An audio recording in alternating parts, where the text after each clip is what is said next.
नमस्कार दोस्तों, मैं राहुल तोमर स्वागत करता हूं आपके अपने चैनल में। आज हम इस वीडियो में आपको बताने वाले हैं कि फुल एंड फाइनल सेटलमेंट क्या होता है। अगर आप किसी कंपनी में काम कर रहे हैं या काम करने वाले हैं तो ये वीडियो आपके लिए बहुत ज़्यादा इंपॉर्टेंट है। आपको इस चीज़ के बारे में ज़रूर पता होना चाहिए। अगर चैनल पर नए हैं, सबसे पहले तो चैनल को सब्सक्राइब जरूर कर लें ताकि आपको इस तरीके की यूज़फुल जॉब रिलेटेड वीडियोज़ मिलती रहें, और वीडियो को लाइक ज़रूर कर लें।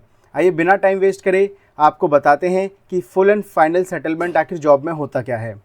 जब आप कभी भी नौकरी छोड़ते हैं किसी कंपनी से, फुल एंड फाइनल सेटलमेंट जहाँ तो आपका होता है। अगर आपने रिज़ाइन दे के छोड़ा है तब भी फुल एंड फाइनल सेटलमेंट होता है।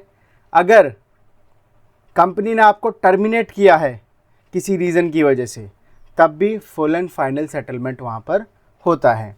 लेकिन अगर आपने एब्सकॉन्ड किया है, बिना बताए कंपनी छोड़ दी है, कोई रिज़ाइन नहीं दिया, ना कंपनी ने आपको निकाला, एकदम से आना बंद कर दिया आपने कंपनी में। अब एब्सकॉन्डिंग होता क्या है ये तो मैंने बता दिया। एब्सकॉन्ड ये होता है कि बिना बताए आप किसी कंपनी को छोड़ दें, ठीक है। लेकिन एब्सकॉन्डिंग पे डिटेल वीडियो चाहते हैं तो मैं आई बटन में वीडियो दे दूँगा, वहाँ पे जाके देख लीजिएगा, या डिस्क्रिप्शन में भी आपको लिंक मिल जाएगा कि एब्सकॉन्डिंग आखिर होता क्या है और एब्सकॉन्डिंग के क्या क्या नुकसान होते हैं, ठीक है।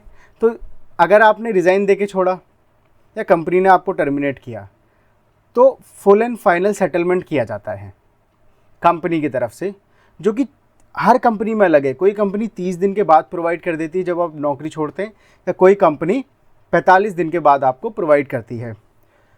अब उसमें क्या क्या चीज़ें इंक्लूड रहती हैं वो मैं आपको यहाँ पे बताना चाहूँगा। आगे स्लाइड पे आपको ले चलते हैं। एक तो पेंडिंग सैलरी होती है, उसमें जो भी आपकी सैलरी बनी है, मान लीजिए आपको कंपनी टर्मिनेट कर रही है या रिज़ाइन दे के भी छोड़ रहे हैं प्रॉपर तरीके से, तो आपने 15 दिन काम किया था उस महीने, तो 15 दिन की सैलरी, और आपके अकाउंट में जो पीएल और सीएल लीव होती हैं, तो कैजुअल लीव तो काउंट नहीं होती, तो जो पीएल लीव होती हैं उनका आपको पैसा मिलता है। मान लीजिए आपने पूरे साल बहुत कम छुट्टी ली और आपको हर महीने एक पीएल लीव मिलती थी, और आपके अकाउंट में भी 8 पीएल लीव बची हुई हैं, तो एक तो आपकी हो गई ये पेंडिंग सैलरी 15 दिन की, जो आपको मिलेगी 30 या 45 दिन बाद कंपनी की तरफ से, भले कंपनी आपको टर्मिनेट करती है या आप रिज़ाइन दे के छोड़ते हैं।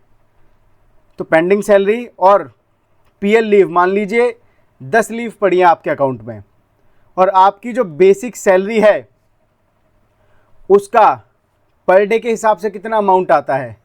मान लीजिए एग्जाम्पल के लिए कह रहा हूँ, आपकी सैलरी ज़्यादा हो सकती है, लेकिन एग्जाम्पल के लिए अगर आपकी सैलरी 30,000 है और एक दिन की सैलरी आपकी बनती है, बेसिक सैलरी 30,000 है अगर, और एक दिन की सैलरी आपकी बनती है 1,000 और 10 लीव आपकी पड़ी हैं, तो बेसिक सैलरी के हिसाब से डे काउंट किए जाते हैं लीव के। तो 10 लीव हैं, बेसिक एक दिन की सैलरी आपकी 1,000 होती है, तो 10,000 पीएल के हो गए और पेंडिंग सैलरी हो गई। फिर ग्रेजुटी मिलती है। ग्रेजुटी मोस्टली जो लोग कंपनी में 5 साल या उससे ज़्यादा कंप्लीट करते हैं उन्हीं को मिलती है, ठीक है। तो ग्रेजुटी पे अगर एक डिटेल वीडियो चाहते हैं कि ग्रेजुटी किस तरीके से मिलती है, क्या कंडीशंस होती हैं, किनको मिलती है, तो इसके लिए कमेंट बॉक्स में कमेंट जरूर कीजिएगा। नेक्स्ट वीडियो ग्रेजुटी पे ही लाएंगे कि आखिर ग्रेजुटी काउंट कैसे की जाती है, गिनी कैसे जाती है, और किसको मिलती है, किस तरीके से मिलती है, कैसे अप्लाई करना पड़ता है, सारी चीज़ें बताई जाएंगी। तो एक तो पेंडिंग सैलरी और बेसिक सैलरी पर डे के हिसाब से 10 दिन का पीएल का पैसा, मान लीजिए आप पे अगर 2 छुट्टियाँ पड़ी होंगी तो 2 दिन का पैसा। फिर ग्रेजुटी अगर आपने 5 साल से ज़्यादा काम किया है, ठीक है। फिर एनी डिडक्शन, अगर आपने कंपनी से कोई एडवांस ले रखा है सैलरी का, बहुत सी कंपनी में होते हैं एम्प्लॉयज़ के लिए ना एडवांस का ऑप्शन अवेलेबल होता है कि आपको अगर इमरजेंसी आ जाती तो एडवांस में सैलरी वगैरह आप ले सकते हैं, तो वो कंपनी आपका जो पूरा बन रहा होगा पे आउट उसमें से माइनस करेगी। फिर जो आएगा अमाउंट वो आपको, जब आपने मान लीजिए आज जॉब छोड़ दी, तो आज से 45 दिन बाद या 30 दिन बाद, हर कंपनी का अलग अलग रूल होता है, मोस्टली का 45 दिन होता है, 45 दिन बाद आपके अकाउंट में वो फुल एंड फाइनल सेटलमेंट आ जाएगा, पैसा आपके अकाउंट में आ जाएगा। तो कुछ इस तरीके से इतनी चीज़ें इंक्लूडेड होती हैं। और इसमें अगर आप एक चीज़ और इंक्लूड करना चाहें तो वो पीएफ होता है, लेकिन पीएफ तो आपको खुद से अप्लाई करना पड़ता है वेबसाइट पे, वो कंपनी अलग से नहीं प्रोवाइड करती, वो जब जस्ट एग्जिट डेट मेंशन कर देगी आपके पीएफ अकाउंट पे। तो कुछ इस तरीके की चीज़ें इंक्लूडेड होती हैं। अब अगर आप ग्रेजुटी पे वीडियो चाहते हैं तो कमेंट ज़रूर कीजिएगा। आई होप आपको समझ में आया होगा कि फुल एंड फाइनल सेटलमेंट क्या होता है। नॉर्मल लैंग्वेज में अगर समझाना चाहूँ आपको कि अब ना तो आपका कुछ कंपनी पे बाकी है, ना कंपनी कंपनी का आप पे कुछ बाकी है। ठीक है, इस तरीके से आप समझ सकते हैं। फुल एंड फाइनल सेटलमेंट हो गया आप दोनों के बीच कि अब हमारा कोई लेना देना बीच में नहीं है, लेन देन नहीं बचा हुआ है भाई।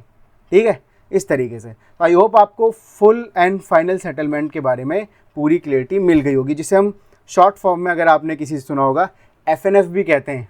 मतलब आपको इस चैनल पे A to Z सारी जॉब रिलेटेड जितने भी डाउट्स आते हैं, salary related, PF related, job vacancies जो आती हैं, इंटरव्यूज़ जो आते हैं, सब की वीडियोस मिलेंगी।